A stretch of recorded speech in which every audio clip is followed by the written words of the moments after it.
जय हिंद दोस्तों आज के इस लेक्चर में हम एक बहुत ही महत्वपूर्ण टॉपिक आंसर राइटिंग के कि एक अच्छा उत्तर कैसे लिखें। आखिर हम किस तरह अपने उत्तर को ऐसा बनाएं कि उसमें मैक्सिमम मार्क्स हम ला सकें। ठीक है, तो इन चीज़ पर हम आज के इस टॉपिक में बात करेंगे। तो आइए स्टार्ट करते हैं अपने इस लेक्चर को। और यदि आपने हमारे चैनल को सब्सक्राइब नहीं किया है तो सब्सक्राइब बटन पर क्लिक करें और हमारे चैनल को सब्सक्राइब करें ताकि हमारे जो आने वाले वीडियोस हैं उनकी अपडेट आपको मिलती रहे।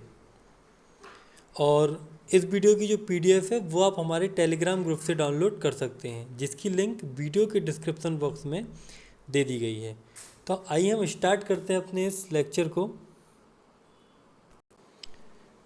चलिए दोस्तों सबसे पहले हम देखते हैं कि एक अच्छा उत्तर लिखने के लिए हमें कितनी डायमेंशंस की ज़रूरत होती है, हमें कितनी चीज़ों पर ध्यान देना है। ठीक है, तो मैंने कुछ डायमेंशन यहाँ लिखी हुई हैं, जैसे आप देख सकते हैं। पहली क्या है कि उत्तर की परिधि। ठीक है, दूसरी क्या है अनुपात और संतुलन, ratio and balance, circumference of answer. तीसरी क्या है प्रमाण यानी कि प्रूफ। चौथा क्या है भाषा यानी कि लैंग्वेज। और अंतिम है प्रस्तुतिकरण, जो सबसे महत्वपूर्ण है। ठीक है, तो एक एक करके हम इन पर बात करते हैं कि आखिर ये क्या है ना, और देखते हैं कि हम इनको अप्लाई करके अपने उत्तर को कैसे अच्छा बना सकते हैं। ठीक है, तो सबसे पहले हम बात करते हैं उत्तर की परिधि पर। तो आइए देखते हैं। तो उत्तर की परिधि, तो देखिए उत्तर की परिधि क्या होती है। सबसे पहले हम परिधि को समझते हैं कि जैसे मैंने एक सर्किल बनाया। ठीक है, अब जिसके जो चारों ओर ये क्या है, ये परिधि है। ठीक है, यानी कि ये जो अंदर का भाग है ये हमारा क्या है क्वेश्चन है, और अंदर का जो पूरा पार्ट है ये उसकी सीमा है। हमें इस सीमा से बाहर आंसर को नहीं लिखना है। ठीक है, तो इसका मतलब है कि हमें आंसर में केवल आवश्यक बातों को लिखना है, अनावश्यक बातों को बिल्कुल भी नहीं लिखना है। ठीक है, तीसरी बात कि हमें टू द पॉइंट लिखना है, जो पूछा गया है केवल वही लिखना है। ठीक है, तो ये तीन बातें हम पहली वाली जो हेडिंग है उत्तर की परिधि उसके तहत हम याद रखेंगे। क्या क्या कि सबसे पहले हमें हमसे जो पूछा है प्रश्न ने केवल हम वो लिखें।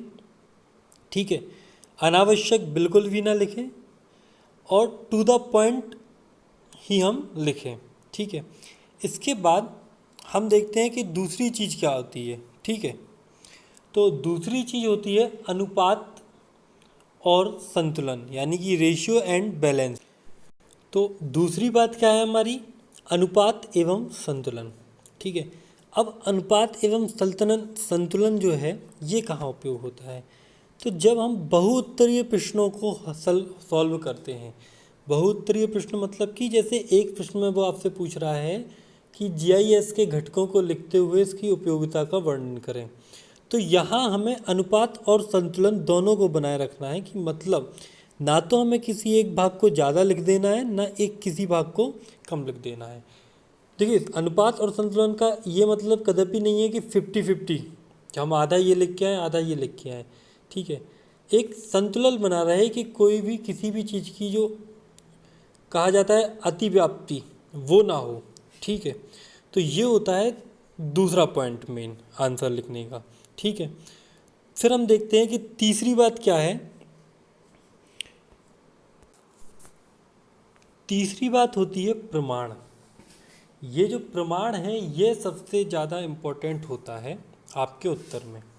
ठीक है, अब प्रमाण का मतलब क्या है, जैसे मैं आपको बताऊं, जैसे हमने अभी गोंडवाना वंश दिया था।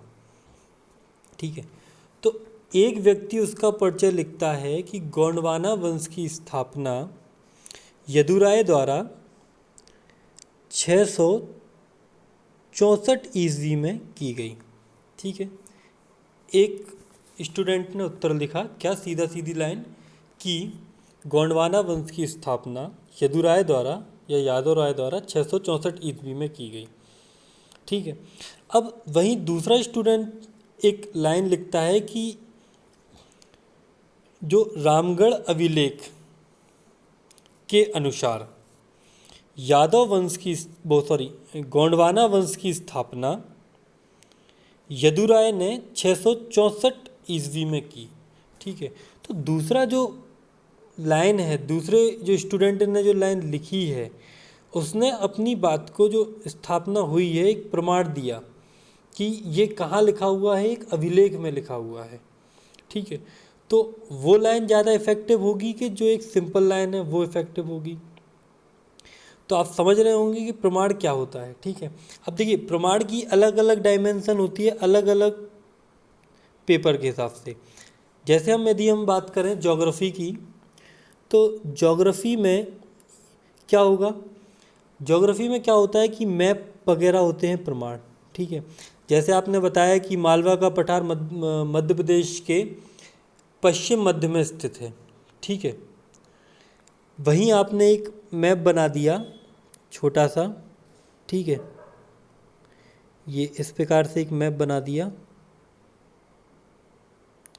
और आपने इस टाइप से एक दर्शा दिया कि ये मालवा का पठार है जो पश्चिम मध्य में स्थित है। ठीक है। तो ये एक इफेक्टिव बन जाता है कि हाँ आपको पता है। ठीक है। ऐसे ही जब हम पॉलिटी की बात करते हैं तो पॉलिटी में क्या होता है, पॉलिटी की यदि हम बात करें तो पॉलिटी में क्या होता है, देखिए जैसे मान लीजिए किसी ने आपसे पूछा कि प्रधानमंत्री की नियुक्ति कौन करता है, आपने बताया प्रधानमंत्री की नियुक्ति राष्ट्रपति करता है। वहीं एक व्यक्ति बताता है कि प्रधानमंत्री की नियुक्ति राष्ट्रपति आर्टिकल 75 के तहत,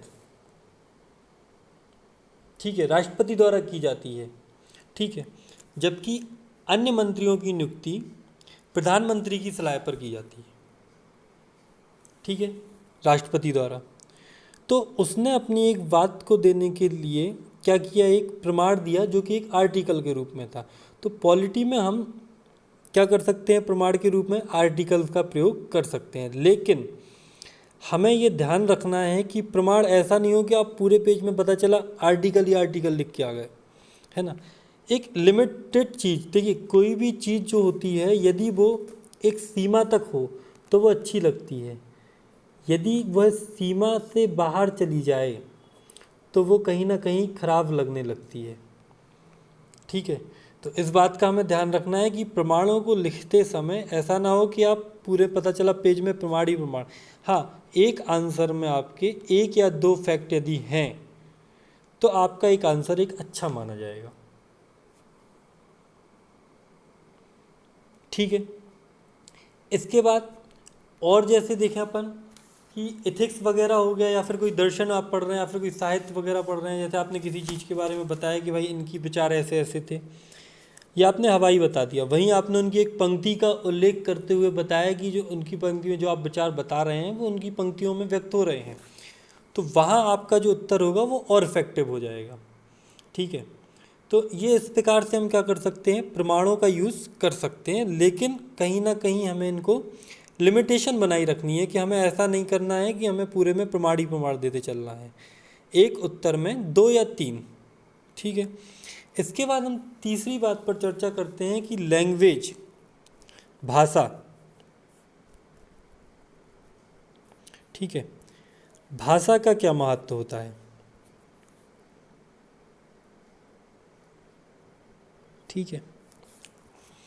तो देखिए भाषा से क्या होता है, भाषा में सबसे पहली चीज़ है जो आप लिख रहे हैं वहाँ आपको क्या होना चाहिए, आपकी भाषा में एक प्रवाह होना चाहिए। ठीक है। आपकी भाषा में क्या होना चाहिए, एक प्रवाह होना चाहिए। प्रवाह का मतलब क्या है, प्रवाह का मतलब है जो आप पॉइंट लिख रहे हैं वो पॉइंट एक दूसरे से कनेक्ट होना चाहिए। ऐसा नहीं कि आपने जो पहला पॉइंट लिखा है उसका दूसरे पॉइंट से कहीं कहीं कहीं से दूर दूर तक भी कोई रिलेशन नहीं है। ठीक है। तो जो पॉइंट लिखे हैं आप वो क्या हो, एक दूसरे से इंटरलिंक करें। तो क्या होता है कि पढ़ने वाले को जब कॉपियर चेक करता है तो वो आपका जब लैंग्वेज आपको उसकी ईजी लगती है तो वो एक अच्छे नंबर दे जाता है आपको। ठीक है, तो प्रवाह एक बहुत महत्वपूर्ण होता है। अब भाषा को कैसे यूज़ करें, तो भाषा आप संस्कृत निष्ठ हिंदी या यूज़ कर सकते हैं। ठीक है, सरल भाषा का यूज़ करें। अब जैसे कई बार एक क्वेश्चन आता है सर कि हम इंग्लिश वर्ड लिख सकते हैं या नहीं लिख सकते हैं पेपर में, क्या नंबर काट लिए जाते हैं।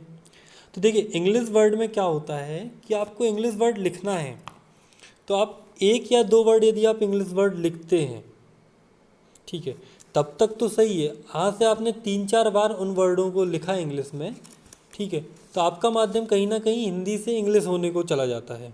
ठीक है, तो आपको सलाह यही है कि आपको यदि इंग्लिश वर्ड लिखना है तो उनको देवनागरी लिपि में लिख के आएँ, आपको पूरे नंबर मिलेंगे। ठीक है, तो ये बात हो गई। इसके बाद और चीज़ हमें क्या याद रखनी पड़ती है भाषा में कि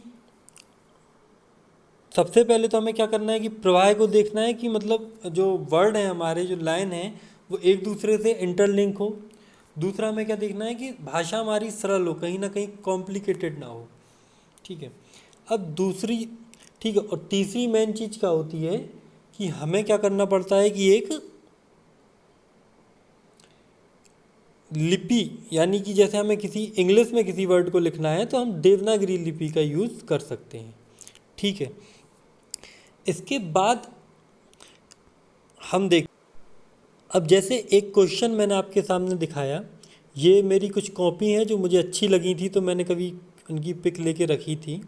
मैं आपको बताऊं अपना एक्सपीरियंस कि मैंने 1000+ कॉपी चेक करने का मुझे क्या एक्सपीरियंस है।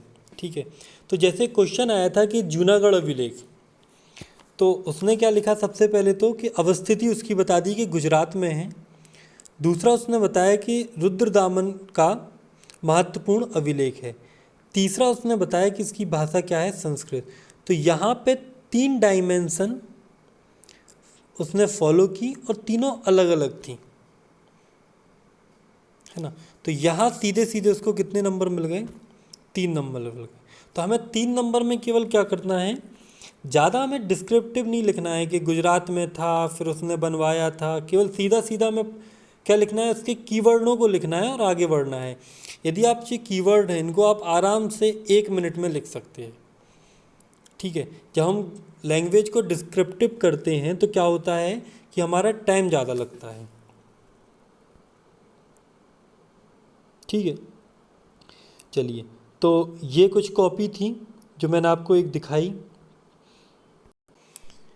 अब हम बात करते हैं हमारी लास्ट हेडिंग जो सबसे महत्वपूर्ण है, वो क्या है, प्रस्तुतिकरण। ठीक है, प्रस्तुतिकरण क्या है, तो हम देखिए आंसर को हमें कैसे रिप्रेजेंट करना है।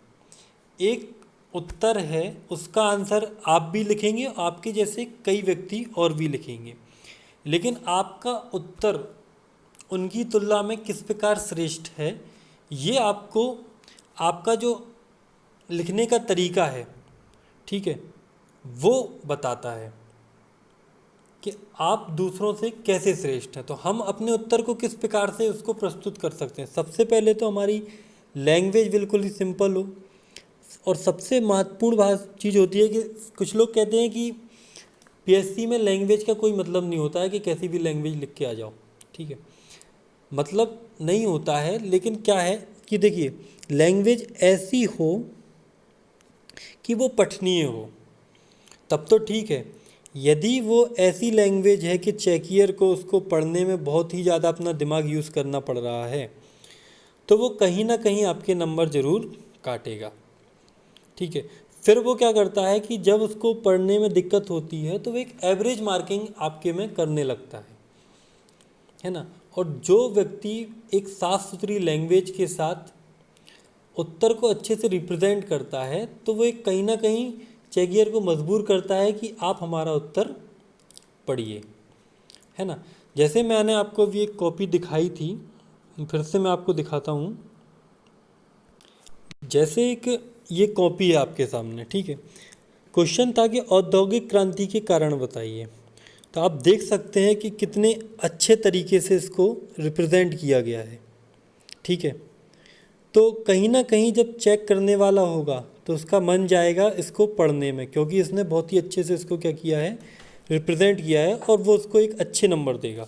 ठीक है, वहीं यदि आप बिना प्रस्तुतिकरण के कोई ऐसे ही उत्तर लिख के आते हैं, ठीक है, तो वहाँ आप क्या करते हैं कि उसको कहीं ना कहीं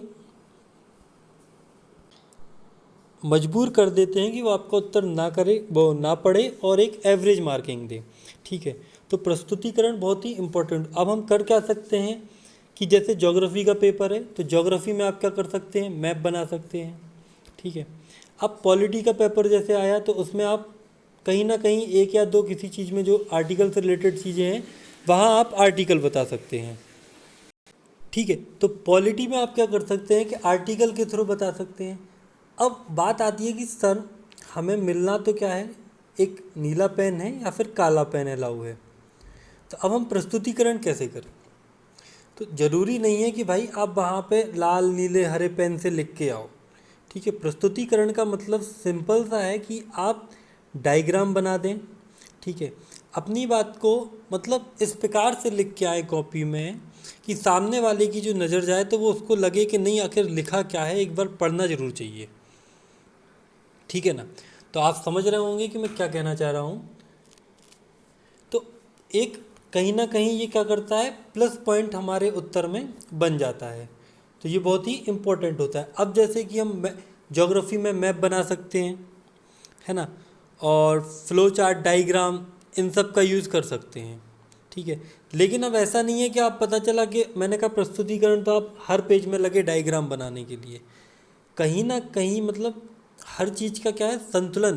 तो दूसरे नंबर की बात थी वो बहुत ज़रूरी है ना, कि हमें करना सब है लेकिन एक लिमिट में रहकर करना है कि उत्तर अच्छा भी लगे।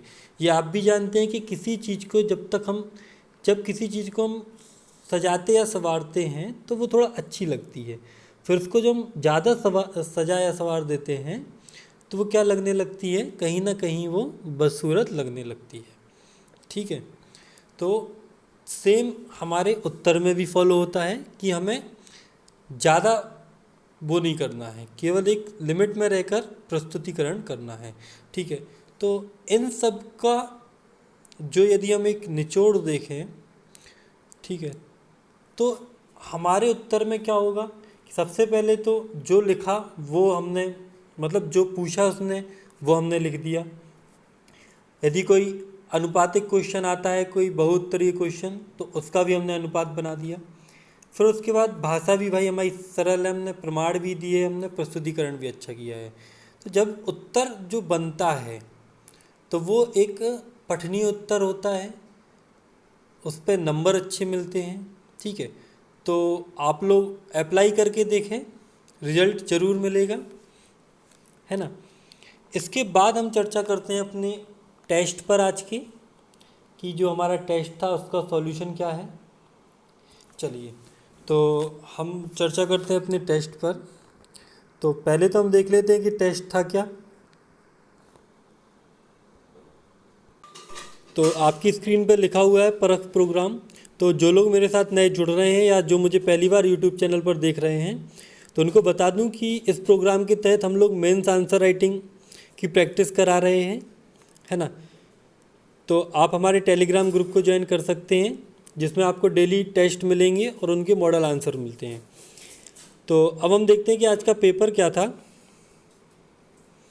तो पेपर के जो क्वेश्चन थे, पहला क्वेश्चन था जीपीएस, दूसरा क्वेश्चन था मालवा के पठार की प्रमुख नदियाँ, रानी दुर्गावती, ये 3 नंबर के क्वेश्चन थे। फिर था शंकर साय एवं रघुनाथ साय का 1857 की क्रांति में योगदान। ठीक है, तो ये कहीं ना कहीं पूछा जाने वाला प्रश्न हो सकता है। जैसे इस बार जो 2019 का जो मेंस था उसमें शंकर साय के बारे में उसमें पूछा था 3 नंबर में, है ना। फिर इसके बाद क्वेश्चन था जीपीएस के अनुप्रयोग लिखिए, फिर मालवा के पठार की आर्थिक महत्व को समझाइए, है ना। इसके बाद हम देखते हैं कि एक नोट है कि आपको ये जो आंसर है कोशिश करना है कि आप 25 मिनट पे कंप्लीट करें। ठीक है, फिर हम इनको 18 मिनट में लाने की कोशिश करेंगे, क्योंकि एक यूनिट के लिए हमें 18 मिनट ही देने हैं। तो अब हम देखते हैं कि 3 मार्कर क्या है। तो पहला जो 3 मार्कर था, तो उसका हमने आंसर क्या लिखा कि यह एक उपग्रह आधारित वैश्विक नौवहन प्रणाली थी। तो जीपीएस क्या है? एक वैश्विक नौवहन प्रणाली है। नौवहन प्रणाली होती क्या है? इसके लिए अब हमारे जो भारत भूगोल की आधुनिक तकनीक है, यूनिट 5 है, पार्ट बी की पेपर फर्स्ट के, वो कंप्लीट हम लोगों ने करा दी है। यूट्यूब चैनल के जरिए आप देख सकते हैं, जिसके नोट्स भी आपको ग्रुप में अवेलेबल करा दिए गए हैं, है ना। फिर हमने बताया कि विकास अमेरिकी रक्षा विभाग द्वारा किया था। उसके बाद हमने इसके उपयोग बता दिए कि नौवाहन, मानचित्रण, समय निर्धारण आदि में इसका उपयोग किया जाता है। फिर हमने देखा कि दूसरा क्वेश्चन था कि मालवा के पठार की जो नदियाँ हैं उनके बारे में बताएं। अच्छी बात है। तो देखिए, जब भी ऐसे क्वेश्चन आते हैं तो हमें क्या करना है, डायरेक्ट ही नदियों को लिख देना है ना। कई लोगों ने क्या किया है कि नदी लिखी, उसका उद्गम लिखा और फिर उसकी लंबाई भी लिखी है। अच्छा है, आप लिख सकते हैं, आपको नंबर पूरे मिलेंगे, है ना। तो लेकिन जब हमें सिंपल तरीके से पूरे नंबर मिल सकते हैं तो हम डिफ़िकल्ट क्यों करें किसी चीज़ को, है ना। बात यही होती है। तो आप डायरेक्ट क्या करें, नाम लिखें सभी नदियों के और ख़त्म करें, जो मतलब मालवा के पठार में है। इसके बाद हम देखते हैं कि अगला उत्तर क्या था। तो अगला उत्तर था रानी दुर्गावती। तो सबसे पहले तो हमने इनका क्या दिया, परिचय दिया। परिचय क्या था इनका कि ये गौंड वंश की प्रमुख शासिका थी, पहला पॉइंट। दूसरा पॉइंट क्या बनता है कि अकबर के समकालीन थी, पति इनका दलपतराय था। ठीक है, अब अकबर के समकालीन थी तो कहीं ना कहीं इनका मुग़लों के साथ संघर्ष हुआ होगा। तो मैंने अगला पॉइंट देखिए, पहले वाले पॉइंट को लिंक करते हुए बनाया कि मुग़ल सेना के साथ संघर्ष के लिए जानी जाती हैं। ठीक है, इन्होंने, इनका जो सबसे मेन काम है वो आसफ़ खां के साथ जो संघर्ष है वो है। ठीक है, तो ये हमारे 3 मार्कर थे आज के। इसके बाद हम देखते हैं 5 मार्कर में। तो 5 मार्कर में था कि शंकर साय एवं रघुनाथ साय का 1857 की क्रांति में योगदान लिखें। ठीक है, तो शंकर साय, देखिए ये जो क्वेश्चन है ये इम्पोर्टेंट क्वेश्चन बन सकता है। शंकर साय का आपसे पूछा भी गया है 2019 में 3 नंबर में। तो शंकर साय गौंड वंश से क्या थे, एक प्रमुख शासक थे। इनके बेटे जो थे वो रघुनाथ साय थे। इन्होंने गढ़मंडला क्षेत्र से 1857 की क्रांति का नेतृत्व किया। फिर हम यदि हम विद्रोह के कारण को देखते हैं, जैसे विद्रोह हमें बताना है 1857 की क्रांति का क्यों किया, तो उसके कारण तो होंगे कुछ ना कुछ। तो कारण क्या थे? कारण यह थे कि शंकर साय द्वारा जबलपुर पर अपने अधिकार का दावा करना।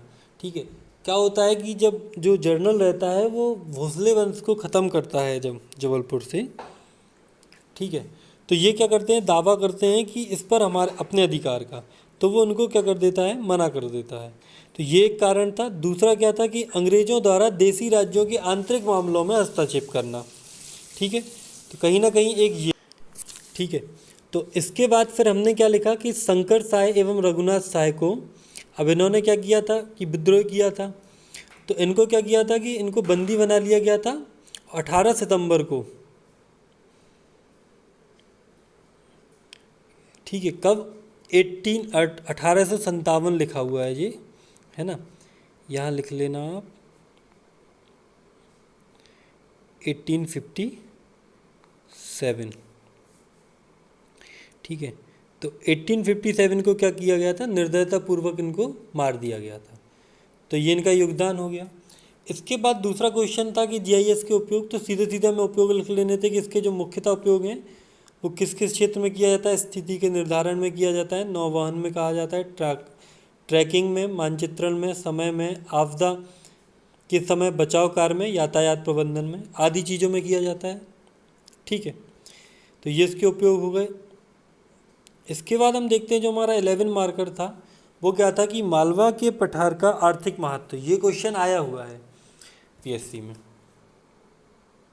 तो सबसे पहले हमने क्या लिखा कि मालवा का पठार मध्य प्रदेश के पश्चिम मध्य में दक्कन ट्रम्प से निर्मित एक भूभाग है।